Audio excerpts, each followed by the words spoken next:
Hey, good morning, everybody. It's Hammer. Today is Friday, September 26th. I, of course, am Hammer. Welcome to Hammer Live! That's what I'm calling it today. I'm having fun with that. So, anyway, I, of course, am Hammer, founder of Originator Success, Grab and Go Social, Rate Sensei. Remember, you can join me live as we talk about what's going on in the mortgage world. 9:30 a.m. Eastern Time, each and every weekday morning. It's Friday, TGIF, my friends. If you're here this morning, say good morning. If you're watching on the replay, don't forget, give me a hashtag replay in the comments. I'm noticing there's a lot less replay watchers, though. Maybe I'm boring. Maybe it's too long. Probably, right? But there are a lot of people that are live, so I appreciate all of you. And if you're here live, say good morning. Today we're going to be talking about the SCOTUS review of the Cook case. Of course, we have to have a pun about how Cook is cooking or how Cook is still in the kitchen and how SCOTUS versus POTUS making the MOTUS. The reaction to the PCE, spoiler alert, told you that there wasn't going to be one. There wasn't one. But we'll go over the data anyway, right? Inflation data. And let's talk about why I don't think rates are going to fall next week and why I'm in a locking stance. We'll go over all of that today. And before we do, though, please remember you can sign up and be reminded that I'm going live. Get a text alert at hmmr.io/reminder or use this cool QR code right over here. You can go ahead and take a screenshot if you're on your phone and go to your photos. That QR code will work. So just go ahead and pop in your number. We don't abuse it. I don't share it. I don't send you any crazy texts or anything. So just a reminder that I'm going live if you'd like to hop on and see that each day. Let's go ahead and say hi to the live folks, and then we'll get started. So who do we got here this morning? We have my friend Megan Bissell, the first one on to say hello. Good morning, Megan. Great to have you here. Mike Tebow, Mike Love, great to see you. James Mahan, live and on time today. All right, my friend. All right. Good to see you. Good morning. Kenny Rivard, good to have you here. Holly Johnson, Amber Moser, good morning. Angela Walters, Rob Smith, and Rob Stewart. We've got the Rob and Rob team going. Julie Lawrence, good morning. Will Patterson, thank you for tagging some originators. Remember, if you are on Facebook, please go ahead and, tag somebody. Don't forget to smash that like button. Tag an LO friend. Maybe share this post in a group. If you're on YouTube, give us a thumbs up and subscribe. Tom Stafford, good morning. On a plane to South Bend, watching me. Tom, you are dedicated. I appreciate you, man. Where is South Bend? Is that, I know Bend, Oregon. I don't know where South Bend is. Where's South Bend? Matt Rasner, happy Friday. So, all right, y'all, do me a favor. Question of the day. What are y'all doing for the weekend? Let me know in the comments. What are your weekend plans? What are you doing this weekend? Let's go ahead and why don't you tell me? And at the end of the show, we'll take a look and see what y'all are doing this weekend. So let me know in the comments, what are you doing this weekend? And I'll circle around and tell you what I'm doing and all that good stuff. So let's go ahead and let's get started. Let me share my screen. All right, so we'll do a quick recap on what happened yesterday. Take a look here. There it is. Take a look here at what we got going on. This is the end of day wrap up text yesterday. Remember, if you would like to get text alerts like this, you absolutely can and you should. You can go ahead and sign up for those. I will pop that on here for you at ratetextalerts.com if you would like to go ahead. And in fact, here I will throw the fancy QR code up here for you. If you would like, where is the sign up for a text block device? There you go. So if you'd like to sign up for text alerts like this, go right ahead. So anyway, yesterday's wrap up, you can see that when we did the morning text, mortgage-backed securities are minus 14 basis points. 10-year treasury was at 4.19. And when we ended the day, the wrap up, it was basically the exact same. 10-year yield was down just a couple bips. And what did we have to say yesterday to recap and end the day? Bonds didn't get worse on the day, but also didn't get better. No reason to expect much help from the PCE inflation data in the morning. We're likely to see rates. Hold on, I got to do this so I can. There you go.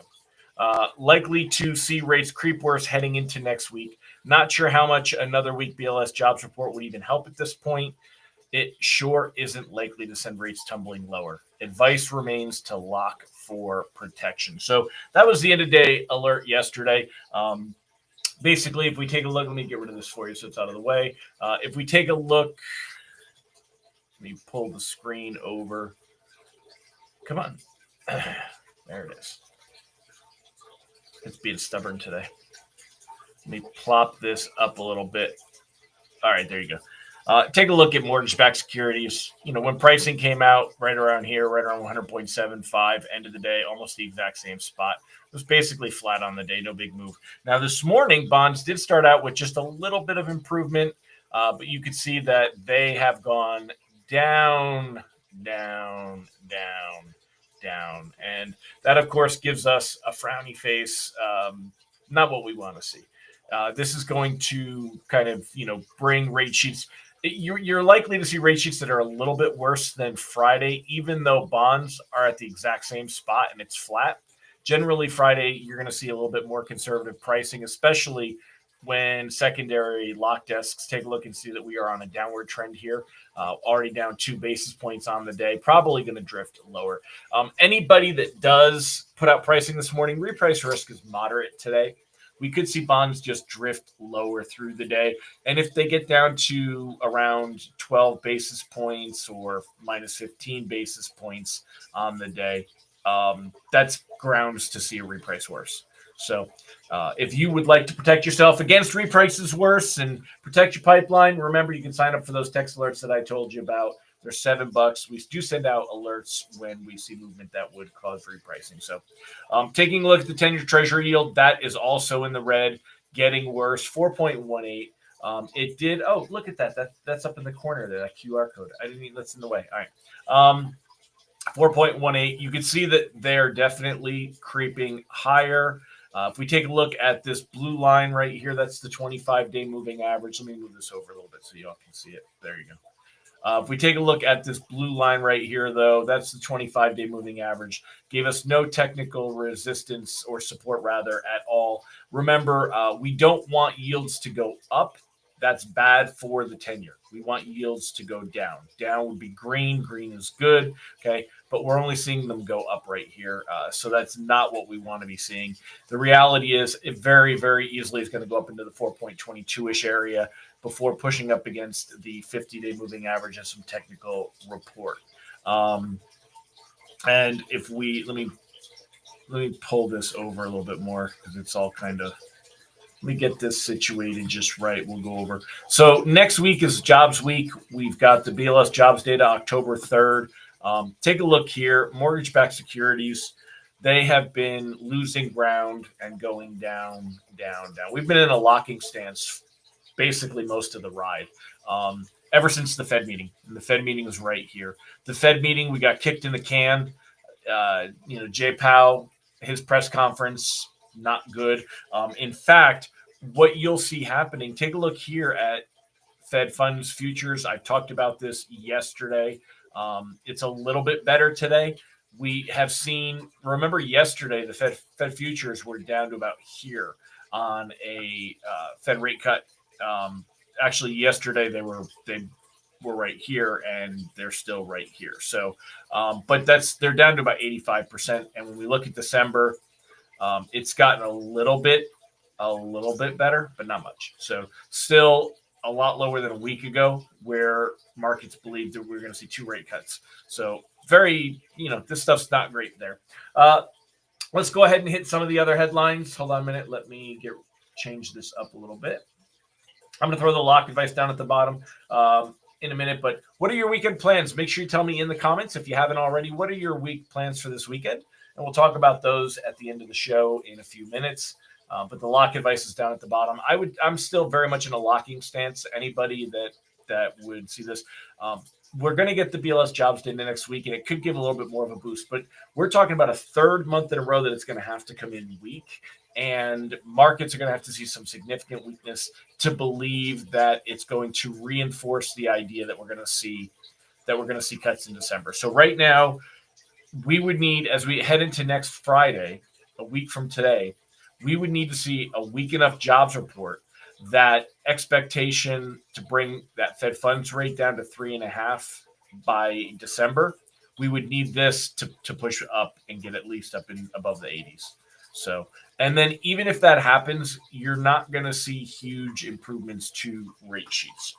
Keep that in mind as well. When we take a look at rate sheets, they're slowly creeping worse, as I told you what we were going to see, right? So we had that one day of gold. I'm going to circle this in green because it's just, we had that one day. And again, rate sheets just did not fit the narrative for where mortgage-backed securities were that day. And I questioned it even then. We went into the Fed meeting, which was on the 17th. And, right there, we were back up. The next day, crept back up. And it's been 6.37, for basically all of the week. But we are seeing 6.35, 6.37, 6.39. Very, very gradual, very slow rate sheet worsening, rate increases. And I think it's going to continue on into next week. Our best case scenario is that we see things kind of stay the same, that bonds will level off. We're not seeing huge sell-offs. We're not like lock. Things are getting worse. You got to lock or else. But you're seeing rate sheets creep away. So anything is closing in October, I would be locking right now. I would not float into the jobs data. If that jobs data fails to come in weak enough to make everybody happy, it's going to hurt. So speaking of data, let's go ahead and go over some stuff. U.S. Treasuries gain as reading on inflation matches expectations, which we kind of knew it was going to happen. And it basically, it went up. If we take a look at where things were, the headline PCE, which, personal consumption expenditure, estimated to go up 0.3% for the month, and it went up 0.3% for the month. The core PCE, which removes food and energy prices, which are considered more volatile, estimated to be 0.2, went up 0.2. The year over year, the headline number is 2.7. Inflation, core is 2.9. This is the number that the Fed wants to be at 2%. They want to see that core PCE at 2%. This is going up, though. All right. It was, let's see if I can, PCE history. Let's see. If it takes me more than a second, we'll skip it, but let's see if I can find it. All right. That's not coming. It's probably the shape, but I'm just looking to see. Here you go. Let's do 1 year just for a little clearer. So this is probably the headline PCE, or no, it shows core. It says the core PCE is less volatile measure of the PCE price index. So, you can see that where we were, it's not going up really bad, but it's not going down. And that's the problem, is that we haven't seen it go down. It's still between 2 and 3%. They wanted it at 2%. But this would support Siegel's argument that the tariffs aren't really making a big change here. So we came in at 2.9. Last month was 2.9. So it's right there. The month before, it came in at 2.8 when it was forecast to be at 2.7. That was back in July. In June, it was 2.8 when it was forecast to be at 2.6. Came in at 2.6 in May.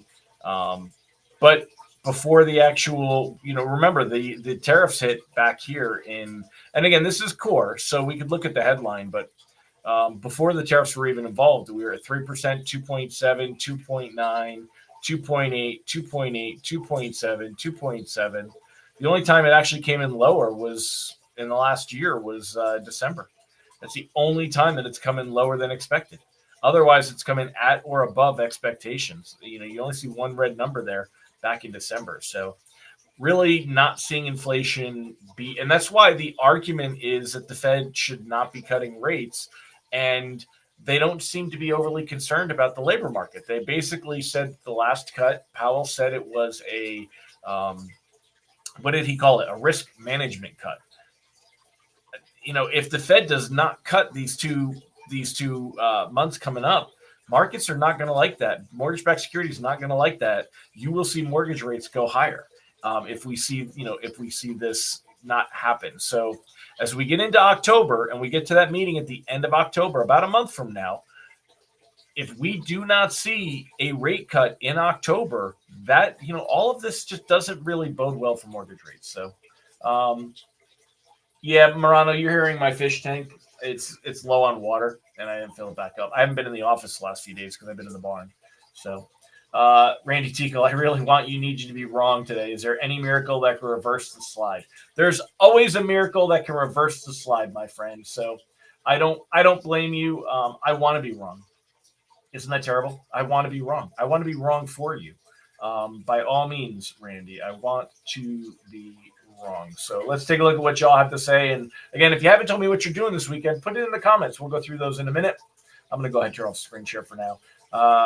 Really need you to be wrong today. Is there any miracle that could reverse this? Sure. I mean, next week, if the labor market data were to be face meltingly bad, like really, really, really weak, that's going to, we would see a blip, but I don't think that would really help rates much either. I mean, at best, we see rates kind of creep down another eighth, even if next week goes our way. And that's about the best it's going to be. I don't think we're in a position to see rates improve at all. In fact, I don't think it's going to be nearly as severe as last year. Remember when we took a look at the here, I'll bring the screenshots up again. Good morning, Nathan Einkorn. Let me share the screen real quick. Remember after the Fed meeting last year when the Fed raised rates by a half point and cut rates by a half point and kept cutting, right? But we know, look what happened with mortgage rates, right? So we know that we started out right here at that low, and they went higher and higher and higher. We're not seeing that happen necessarily this time. The shapes are not too different though.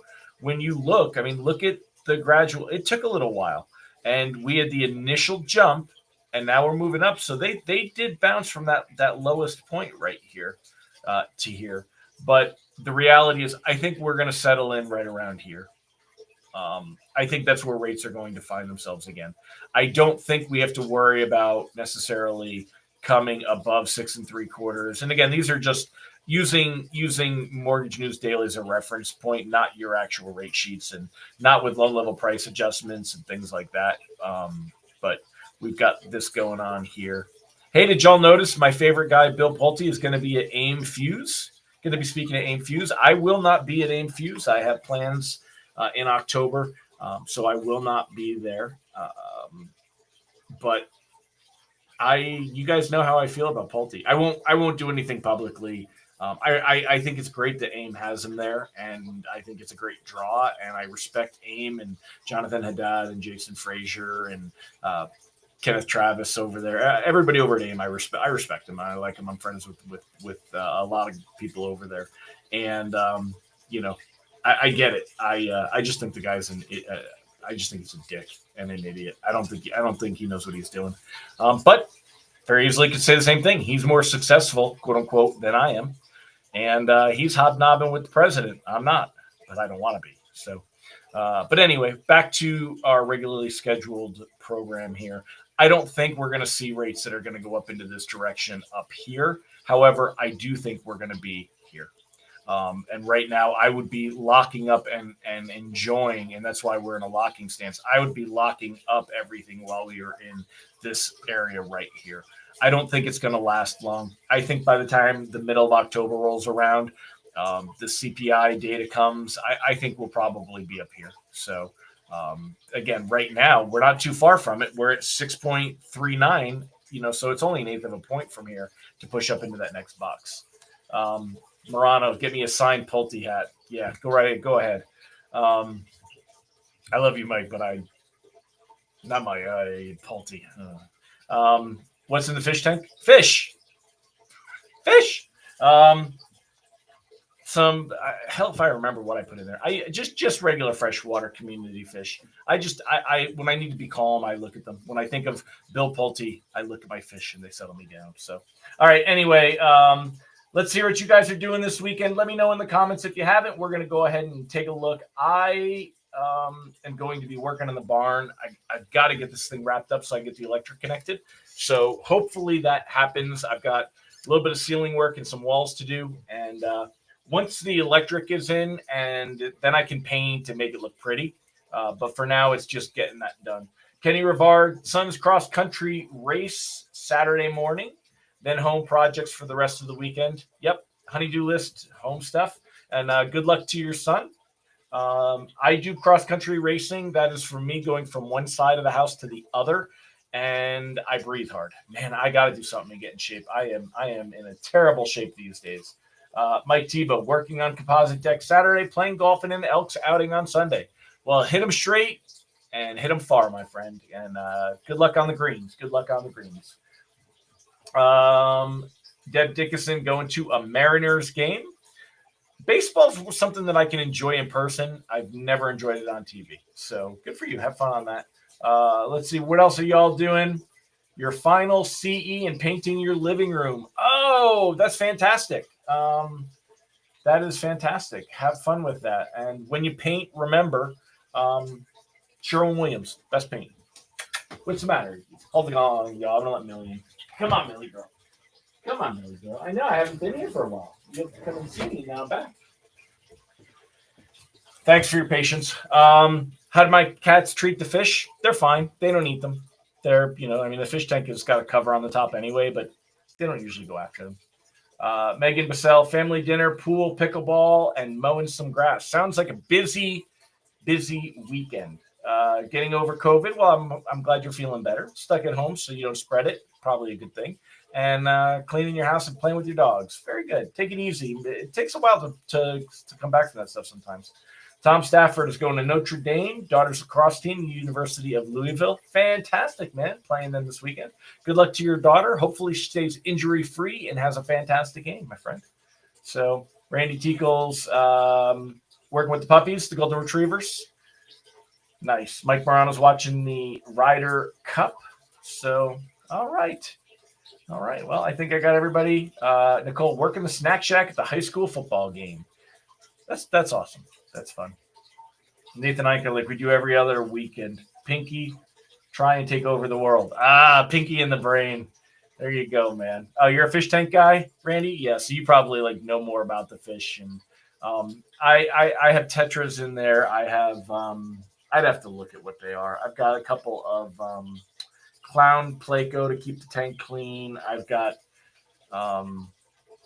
just your basic PetSmart type fish, nothing fancy. In fact, I've had a tank for years and years and years, and I've had fish die. I've got to put some fresh fish in there. I do water changes and stuff, so it's not the water; it's all treated and everything. It's fine. They get old and they die. So little fishes. All right, my friends. Well, thank you again for joining me. I appreciate all of you. Amy Blauser going to baseball games, homecoming dance, and a wedding. Woo! Busy weekend. Have fun at all those events. Y'all, I'm going to wrap it up. You guys have a fantastic weekend. I will see you on Monday. Take care. Make it a great one. Bye-bye.